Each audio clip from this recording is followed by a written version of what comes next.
supera um lugar desconhecido. E agora? Nós vamos pra onde? Vamos continuar nossa viagem, João. Essa viagem é de primeiro mundo. Nossa, amor. E vamos pra onde agora?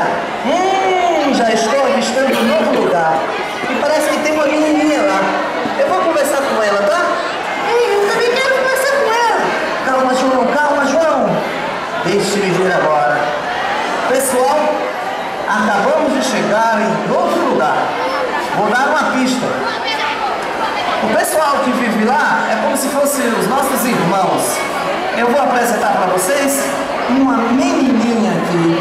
Tá sujo. Ah, ela é muito linda. O pessoal de lá também gosta de muita música.